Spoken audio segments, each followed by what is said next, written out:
कैसे हैं आप लोग। आज की वीडियो में हम प्रोफेशनल नॉर्म्स की बात करेंगे, प्रोफेशनल नॉर्म्स एंड एथिक्स। तो जनरली जो नॉर्म्स हैं, नॉर्म्स का अगर हम मीनिंग देखें सबसे पहले तो जो एक तरह से मानवीय व्यवहार या संबंध हैं या जो परफॉर्मेंस है उनका ये नॉर्मल लेवल होता है नॉर्म्स। और ये एक किसी भी कॉन्टेक्स्ट में एक ग्रुप होता है कुछ चीज़ों का जिनके बेस पर हम कुछ नॉर्म्स को निर्धारित करते हैं। यानी जो मानक या मानदंड है, इन शब्दों का जनरली जो प्रयोग है वो ग्रुप डायनामिक्स में किया जाता था। लेकिन अब टीचिंग प्रोफेशन में भी टीचर के कार्यों का एक तरह से सही तरह से उनका संचालन होता रहे, तो इसमें भी कुछ हर नॉर्म्स स्थापित किए गए हैं, जैसे कि हर प्रोफेशन के अपने अपने नॉर्म्स होते हैं। तो यहाँ प्रोफेशन को स्टैंडर्ड के अनुसार जो प्राचीन समय में व्यवसाय शब्द था वो इतना एक तरह से प्रचलित नहीं था, तो जिसका कि इसका आधुनिक समय में प्रयोग किया जाता है। जनरली अब डिफरेंट टाइप्स ऑफ प्रोफेशन हो चुके हैं, तो वहाँ पर उस समय प्रिमिटिव एरा में कुछ पर्टिकुलर टाइप्स में ही प्रोफेशंस होते थे, जैसे कानून का लॉ प्रोफेशन हो गया या मेडिकल का फील्ड हो गया। तो इस चीज़ को आज के युग में डिफरेंट टाइप्स ऑफ प्रोफेशंस हैं और उन डिफरेंट टाइप्स ऑफ प्रोफेशंस के लिए कुछ नॉर्म्स और कुछ उनके एथिक्स हैं। तो यहाँ अगर हम एक डेफिनेशन इसकी देखें प्रोफेशन की, तो सी स्टैंडर्ड्स के अकॉर्डिंग एक व्यवसाय के लिए जो विशिष्ट बौद्धिक अध्ययन तथा प्रशिक्षण आवश्यक है और इसका मुख्य उद्देश्य कौशल तथा दक्षता प्राप्त करना है, जिसके लिए कराने वाले को निश्चित वेतन दिया जाता है। यानी प्रोफेशन किस पर बेस्ड है कि हम किसी भी इंटेलेक्चुअल पर्सन को या किसी भी इंटेलेक्चुअल बॉडी को ट्रेनिंग देना और उस ट्रेनिंग का जो मेन उद्देश्य है वो उन स्किल्स में एक तरह से दक्ष हो जाना, ताकि हम फिर वो जो स्किल हम आगे ट्रांसफ़र कर रहे हैं तो उसके बदले में कुछ डेफिनेट फ़ी या कुछ सैलरी देना। तो ये प्रोफेशन है। जैसे टीचर्स हैं, तो टीचर्स स्कूल में क्या करते हैं, बच्चों को पढ़ाते हैं और उस पढ़ाने के एवज़ में उन्हें क्या मिलता है, कुछ सैलरी मिलती है। तो एक तरह से जो उनका पढ़ाना या जो वो क्लास में अपनी ज्ञान को ट्रांसफ़र कर रहे हैं वो उनका अपना एक प्रोफेशन हो गया।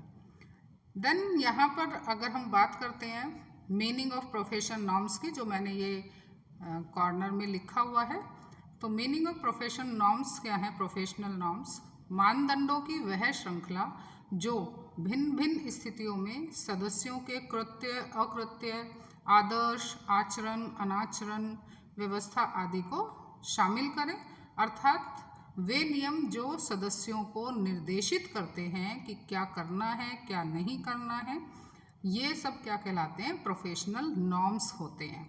यानी जो व्यक्ति किसी भी संस्था से या किसी भी प्रोफेशन से जुड़ा हुआ है या उसमें काम कर रहा है, तो उस व्यक्ति को क्या नहीं करना है, क्या करना है, what to do and what to not to do. तो ये सारी चीज़ें ही क्या होती हैं, उस प्रोफेशन की नॉर्म्स होते हैं। और ये जो नॉर्म्स हैं वो ओरली भी हो सकते हैं, लिखित भी हो सकते हैं, औपचारिक और अनौपचारिक, फॉर्मल और इनफॉर्मल दोनों तरह के हो सकते हैं। तो यहाँ मैंने लेफ्ट साइड में forms of norm professional norms बताए हैं, जिसमें कि औपचारिक या इनफॉर्मल आप कह लीजिए, और अनौपचारिक फॉर्मल, इनफॉर्मल और फॉर्मल, सॉरी औपचारिक जो है वो फॉर्मल है और अनौपचारिक वो इनफॉर्मल है। देन समझौते व परंपरा है, सकारात्मक व नकारात्मक है। तो औपचारिक जैसे कि जनरली जो व्यावसायिक मानक हैं वो ट्रेडिशनल होते हैं, बिहेवियरल होते हैं। तो प्रत्येक जो प्रोफेशन के अंतर्गत कुछ स्पेसिफिक एक्टिविटीज़ होती हैं जिनके बेस पर जो सभी सदस्यों को उनका निर्वाह करना पड़ता है या अनुसरण करना पड़ता है। अगर हम इनको देखें दोनों जैसे नाम से हैं कि कुछ समझौते या कुछ आपस में अंडरस्टैंडिंग से हम एक दूसरे के साथ मिलके बैठ के तय करते हैं कि ये है, कुछ ट्रेडिशंस हैं जो चले ही आ रहे हैं उनको हम नॉर्म्स की फॉर्म में ले आते हैं। कुछ पॉजिटिव नॉर्म्स होते हैं और कुछ नेगेटिव नॉर्म्स होते हैं। तो यहाँ पर ये फॉर्म्स ऑफ प्रोफेशनल नॉर्म्स है। इसके बाद हम बात करते हैं कैरेक्टरिस्टिक्स ऑफ प्रोफेशनल नॉर्म्स। तो इनकी क्या एक तरह से विशेषताएं हैं। तो कैरेक्टरिस्टिक्स की अगर बात करें तो पहली कैरेक्टरिस्टिक्स क्या है इसमें, कंपटीशन या व्यवसाय की संस्कृति, प्रोफेशनल कल्चर। तो प्रत्येक व्यवसाय की हर किसी प्रोफेशन की अपना अपना एक कल्चर होता है, अपनी अपनी ट्रेडिशंस होते हैं, जिसके अकॉर्डिंग उस व्यवसाय की जो वर्किंग जो मेथड्स है वो चेंज होते रहते हैं। तो व्यवसाय की जो संस्कृति है वो सदस्यों के व्यक्तिगत और सामूहिक व्यवहार को प्रभावित करती है, यानी किस तरह का कल्चर वहाँ फॉलो किया जा रहा है उसके अकॉर्डिंग ही व्यक्ति जो है अपने व्यवहार को वहाँ पर शो करता है। इसके बाद जो है आपका ये है सहभागिता, पार्टिसिपेशन।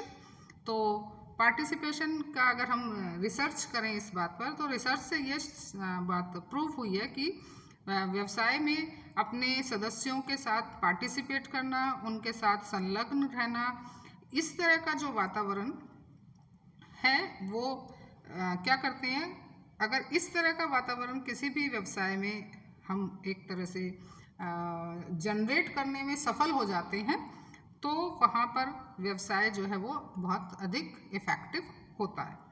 यानी सहभागिता का वातावरण व्यवसाय और व्यवसाय के सदस्यों के लिए लाभप्रद सिद्ध होता है। देन सामाजिक दबाव तथा समरूपता, सोशल प्रेशर एंड यूनिफॉर्मिटी। तो किसी भी व्यवसाय की जो सदस्यता है वो सामाजिक समरूपता को विकसित करती है, यानी यूनिफॉर्मिटी, ताकि जो उन पर कोई सामाजिक दबाव उनके सदस्यों को क्या करेगा, एक निश्चित दिशा में और एक निश्चित ढंग से चलने के लिए प्रेरित करता है। क्योंकि सोसाइटी का जो प्रेशर है वो व्यक्ति को इधर उधर कुछ दूसरा ऐसा नेगेटिव काम करने से रोकता है। तो ऐसा ही प्रोफेशन में है। तो इससे क्या है, व्यवहार में भी उनकी यूनिफॉर्मिटी दिखाई देती है। देन इसके जो बाद है प्रभावशाली नेतृत्व, इफ़ेक्टिव लीडरशिप। तो हर व्यवसाय का नेतृत्व उसका एक उस प्रोफेशन में जो एक लीडर है वो करता है। तो वो समूह के सभी सदस्यों को समझाकर या उन्हें अपने प्रभाव में लेकर उनका गाइड करता है, उनका मार्गदर्शन करता है। और अगर एक इफ़ेक्टिव लीडर मिल जाए, एक इफ़ेक्टिव लीडर किसी भी व्यवसाय में हो, तो इससे क्या होगा कि जो सदस्य हैं उसके या जो मेंबर्स हैं उस प्रोफेशन के, उनका हमेशा मनोबल ऊंचा हो जाता है। देन इसके बाद है मैत्री एवं सहयोग का प्रसार, extension of friendship and cooperation. तो एक ही व्यवसाय में रहकर उस व्यवसाय के सदस्यों के बीच में जो सदस्य हैं वो आपस में फ्रेंडशिप और कॉपरेशन को भी बढ़ाते हैं। तो उनको आपस में इस तरह से लगाव होता है और वो एक दूसरे के निकट आ जाते हैं।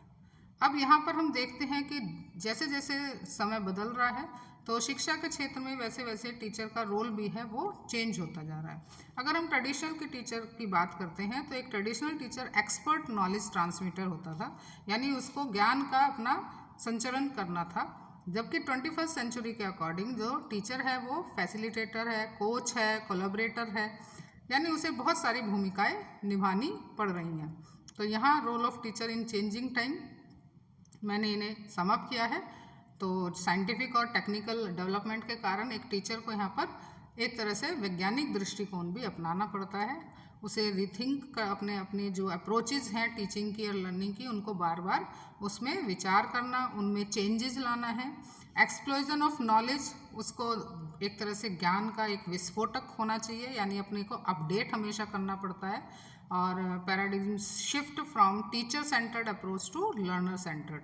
तो आजकल जो शिक्षा है उसका जो सेंटर है वो टीचर ना होके चाइल्ड सेंटर या लर्निंग अप्रोच सेंटर जो है वो उसे बनाना पड़ता है। तो इस तरह से क्या है कि there is a need to establish a set of guidelines या कोड ऑफ कंडक्ट्स जो है टीचर्स के लिए बनाना ज़रूरी है, जिसको कि हर टीचर को फॉलो करना चाहिए। तो यहाँ पर कुछ जो कोड ऑफ एथिक्स हैं, though they govern the decision making and the code of conduct governs the actions. तो एथिकल टीचिंग की अगर हम बात करते हैं तो एथिकल टीचिंग जो है ये concern with the question of values, यानी making the judgement about good and bad या behaviour in any given situations. तो ये एथिकल टीचिंग होती है कि किस तरह से उसे क्या सही है क्या गलत है, हर सिचुएशन में हमें कैसे उसे टीचर को बिहेव करना है, तो वो डिपेंड करता है टीचर पर। देन कोड ऑफ कंडक्ट की अगर हम बात करते हैं तो कोड ऑफ कंडक्ट क्या होता है, behaviour of teacher and thinking of teacher. तो ये दोनों चीज़ें, उसकी सोच और उसका व्यवहार, ये दोनों ही दूसरे की डिग्निटी को अफेक्ट करती हैं और उनके वेलबींग्स को भी अफेक्ट करती हैं। अगर एक टीचर का बिहेवियर अच्छा है, उसकी सोच अच्छी है, तो वो दूसरे के साथ उसी जब व्यवहार करेगा उसी तरह से, तो उसके अच्छे के लिए ही सोचेगा। तो ये सब चीज़ें हैं। Then the code of conduct में helps in smooth functioning of institution. तो ये इस तरह से इंस्टीट्यूशन की भी स्मूथ फंक्शनिंग होती है इन कोड ऑफ कंडक्ट्स को फॉलो करके। अब ऑब्जेक्टिव्स क्या हैं कोड ऑफ कंडक्ट के? फर्स्ट है इसमें improving the quality of teaching. Quality of teaching, teaching की क्वालिटी को इम्प्रूव करना। Inculcating the feeling of professionalism among teachers, teachers के बीच उस अंदर का एक तरह से प्रोफेशनलिज्म को बढ़ावा देना। Developing a positive attitude towards teaching profession. Helping the students against unethical conducts of teachers. Then checking on teachers misconduct. तो ये सारी चीज़ें इसमें आएंगी। अब आई थिंक वीडियो बड़ी होती जा रही है, बट मैं इसे इसी में ही फिनिश करना चाहूँगी। क्राइटेरिया, कौन से ऐसे क्राइटेरिया हैं जिन पे कोड ऑफ कंडक्ट को फॉर्म किया है?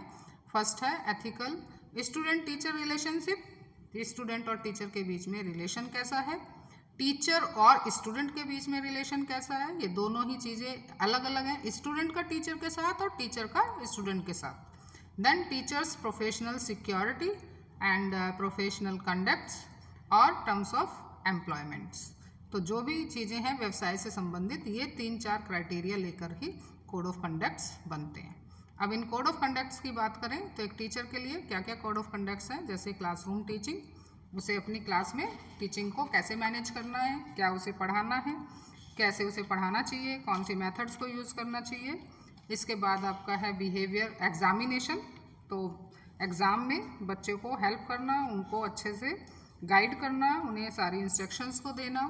बिहेवियर विद स्टूडेंट, स्टूडेंट के साथ कैसा बिहेवियर है और एक जैसा व्यवहार वो करें, उनके साथ मतलब बायस्ड ना हो किसी भी बच्चे के साथ। प्रोफेशनल डेवलपमेंट, जो आपका प्रोफेशनल ग्रोथ है उनको बढ़ाने के लिए उसे अपनी जो बुक्स हैं उनको बार बार पढ़ना चाहिए, अपने आप की नॉलेज को अपडेट करना चाहिए। Relation with parents and other groups, अभिभावकों के साथ शिष्टाचार का व्यवहार करना चाहिए और केवल जो दूसरे लोग हैं उनके साथ एक लिमिटेड रिलेशन ही उसे रखना चाहिए। तो आई थिंक ये वीडियो आपको हेल्प करेगी इन 2 टॉपिक को पढ़ने में और समझने में। वीडियो अच्छी लगी है तो प्लीज़ लाइक करिए, शेयर करिए और चैनल पर नए हैं तो चैनल को सब्सक्राइब भी करिए। Thank you.